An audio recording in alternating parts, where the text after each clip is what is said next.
Val Majewski with American Benefits Exchange joins us now with some financial tips for graduates and those who are helping them celebrate. Good morning, Val. Well, let's start with our college graduates. What a year it is for them with the pandemic. How are they being impacted, and what advice do you have? Well, for college graduates, the job market is really difficult right now. It's really tough. So for advice or tips, I'd recommend going to their career center at their school if they have one. Try to find out what opportunities are available for them regarding their career. And a lot of times those places will have a better understanding of what's available and the companies that are hiring.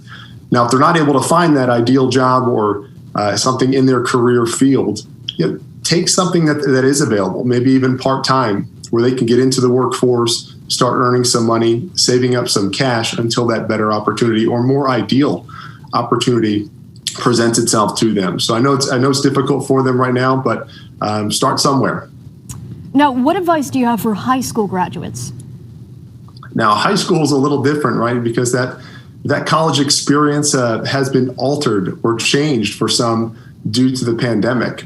And the different choices that families are having to make, the options that they're looking at, whether it's staying at home rather than going to college and staying on campus to get that kind of experience.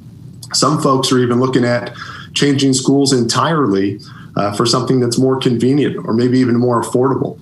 And if you're in that situation where maybe your family was negatively affected by the pandemic and there were hardships, and it comes down to affordability, go to your school's financial aid office. Look at their help, see what programs and things are available to help, pay for college and make those things more affordable so that's not a burden for them. We're finally starting to see graduation parties again. What's your advice when it comes to graduation gift money? Obviously, it's been a very tough year for a lot of people. Well, the big thing for college or high school graduates, they enjoy cash, right? So they need money for whether it's getting college started or getting started in the world. If you're in a position to give with what you can. If you want to give to a recent graduate, stay within your budget, stay within your means, be able to provide, because we've all been there getting started. And then sometimes people get together and they pool their resources, pool their money to get some big ticket items. Say it's somebody that's going on to further their education, maybe a laptop, computer, paying for their books, things of that nature. But if you're the giver, stay within your means that way. And now if you're the receiver, if you're getting the money and the gifts that people are generously providing to you, it's a good opportunity to save, good opportunity to use that money wisely. And parents, this can be a really good opportunity to share about basic money management principles, budgeting and expenses, and making sure that you're taking care of that properly so it can be used when you need it. Val, you're a graduate, you've got a good chunk of change now, you've got your gift money.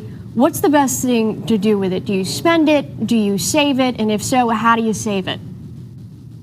Well, mentioned the savings and perhaps even starting your own savings account that you can utilize for a number of different things. I mentioned people that are going to further their education. They can turn that money towards the big ticket item, like I talked about, an iPad or a laptop, books for college, any of those expenses when it comes to room and board or food. It's a really good opportunity to learn about budgeting, because you're going to be on your own when you're in school. So budgeting and knowing how to manage the money that you do have. Val, thanks so much for joining us, getting up bright and early.